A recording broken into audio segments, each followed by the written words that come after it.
The author of the story is Irina B. Yandexin Mandarinka. Read by Tatiana Orlova. Hello, relatives. And I have come to see you. A young girl with a large bag was standing on the threshold. Weren't you expecting me? Why aren't you greeting me? You mean to see us? Why didn't you warn us? Are you staying long?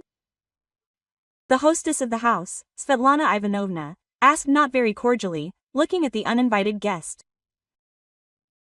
Irina, in principle, had not changed much. A dyed blonde with bright makeup and false eyelashes in tight-worn jeans.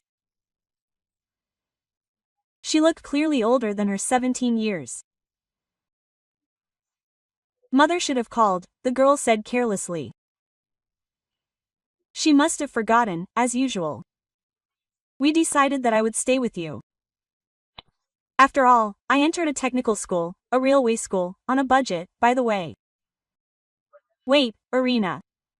Svetlana Ivanovna frowned. I know that you are going to study to be a conductor. But to be honest, this is the first time I have heard that you are going to live with us. Have you even told anyone about this? I told my father, the girl drawled. Back in July, when I submitted the documents, he didn't seem to be against it. What, there aren't any more dormitories at technical schools? Svetlana Ivanovna frowned. I thought that they allocated places in dormitories for out-of-towners. Have you seen these dormitories, Auntie Sveta? Irina grimaced contemptuously, taking off her shoes and walking into the kitchen without the slightest embarrassment. Oh, you fried some cutlets, and I'm so hungry from the road. The girl immediately stole one cutlet and started chewing. And what's the point of me moving into a dormitory if my biological father lives in a wonderful apartment? At least wash your hands, the woman shook her head. Take some bread, sit down and eat normally, holy simplicity. And where will you put me? Irina continued to chatter, as if nothing had happened. In the same room with Lena. She has a gorgeous room, I remember. By the way, where is she? She'll be here soon, quote. Svetlana Ivanovna sighed, imagining her daughter's reaction to the appearance of an uninvited guest. Lena, to put it mildly, did not like Irina. However, as did Svetlana Ivanovna herself. For her, she was a reminder of the mistakes of the past. Although they say that children are not to blame for the sins of their parents, but still, Irina was very similar to her mother, both in appearance and character. Sveta, Valya and Oleg grew up in the same village, went to the same school, in the same class. Sveta and Oleg realized in the 10th grade that they loved each other, began dating. They were a beautiful couple, and their classmates even envied them.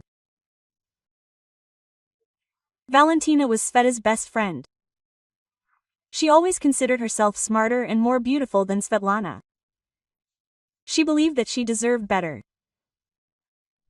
Not to say that she liked Oleg so much. She just didn't like the fact that he chose Sveta instead of her. She couldn't forgive him or her friend for that. Valentina constantly tried to come between Sveta and Oleg. And she almost managed to ruin their relationship once. Once Sveta caught Oleg and Valentina kissing.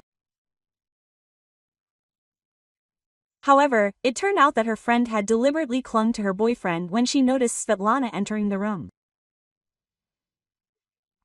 She was smart enough to listen to both sides. They didn't break up. But now Sveta knew that Valentine should be wary and that she shouldn't be trusted. They began to communicate less and see each other less often. The friendship ended. The second time Valentina interfered in their relationship was when Sveta gave birth to a daughter. The birth was difficult. Svetlana took a long time to recover and come to her senses. Oleg tried to help his wife, but it didn't always work out. Besides, he wasn't used to being in second place. Now all of Sveta's worries and thoughts were about Olenachka, and Oleg, who was the only son of his parents, turned out to be a failure.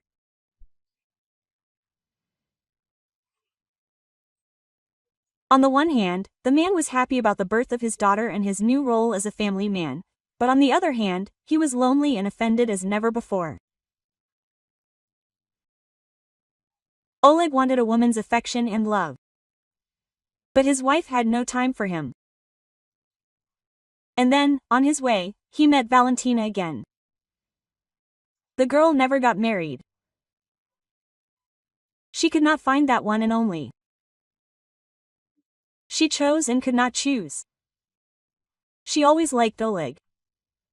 Besides, he was already working. His parents were wealthy. And Valentina really wanted to spite her former school friend. Valentina and Oleg started dating. Sveta found out about it pretty quickly. You can't hide anything in the village. A loud scandal followed, and Oleg with his bags moved in with Valentina.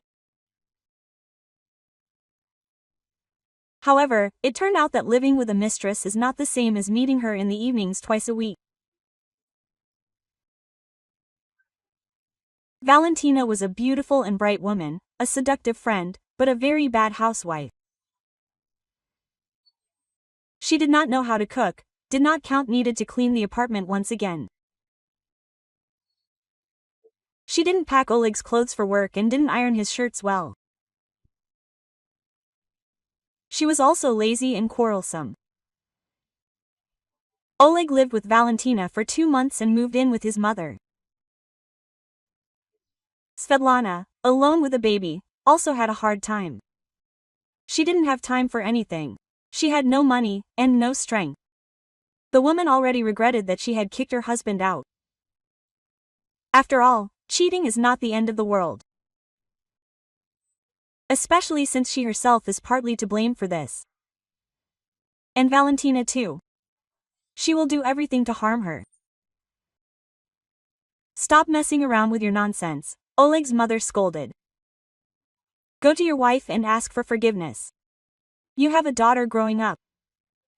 I see that you don't sleep at night. I see how you look at Svetkina's photo. Go before it's too late. Oleg did just that. Svetlana thought and forgave her husband. In the end, it was also her fault that he had gone on the spree. The young couple drew conclusions from what had happened and moved on with their lives. And Valentina, as it turned out, remained pregnant.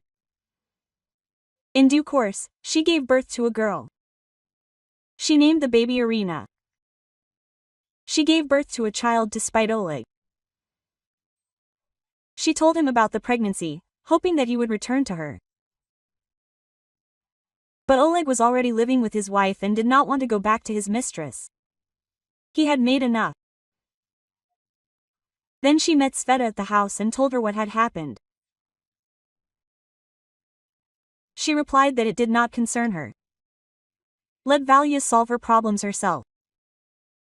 Oleg gave Valentina money for an abortion. He did not want this child. Val, I will not live with you. You understand that. I have a wife, a daughter. Do something before it is too late. I think you do not need this child either. You are young, not married. You will have time to give birth, then you have a daughter there, and do something here. You will not live to see it. I will give birth to this one anyway, child. I'll give birth to you just to spite you. But it's your life, why complicate it? Oleg couldn't understand Valentina's logic. You'll ruin your life with this. What's it to me? It's none of your business, Valentina threw her head up. My life, I do what I want. This is how Irina was born. Her mother essentially didn't need the girl. Valentina continued to walk around and live for her own pleasure. Irina grew up on her own.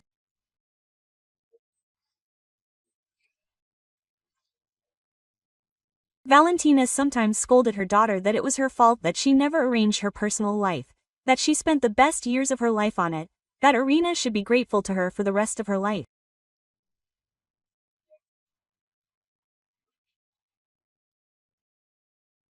Oleg did what he considered his duty.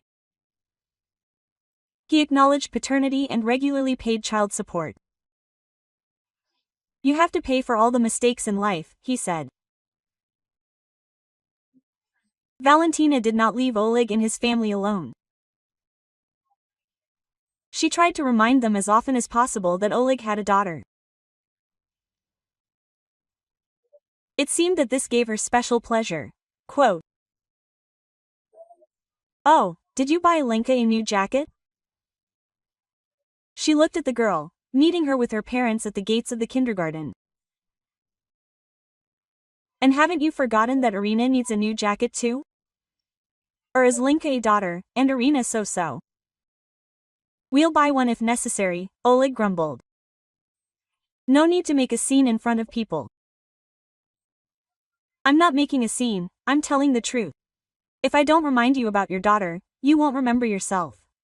Quote, "You can give me some money, I'll buy her everything she needs myself," Valentina grinned.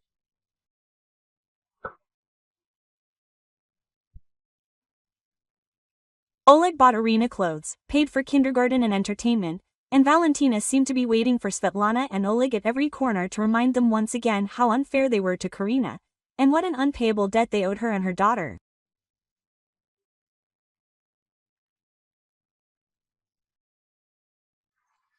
Oleg and Svetlana could not go on vacation without taking Irina with them. Valentina somehow found out about all the plans and called Oleg literally the day before, saying that she had already packed her daughter's bags. So Irina went with them to the sea, to the zoo, to the regional center and even to the river in the summer. Svetlana was tired of these constant meetings, accusations and scandals. She already shied away from everyone who even slightly reminded her of Valentina.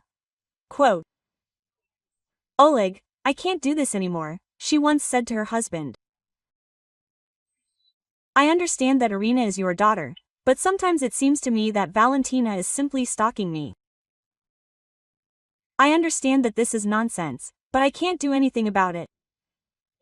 Let's leave here. You can help from afar. Especially since you have long been offered a job in the city. You know, I am ready to change everything radically."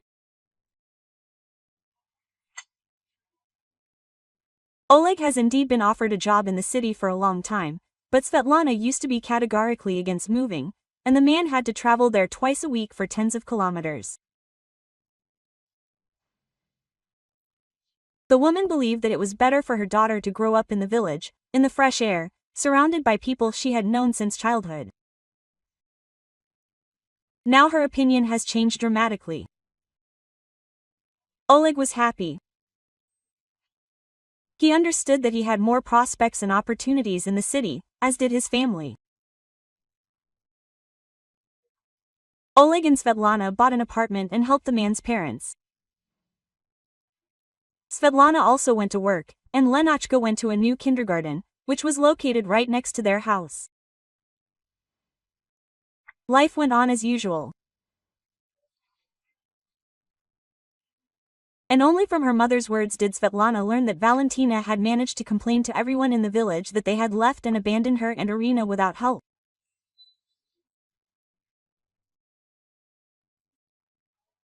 Valentina said that it was she who had forced Oleg to go to the city and abandon his own daughter to the mercy of fate. However, Svetlana no longer cared at all what Valentina was saying about her. Thank God, she was now far away.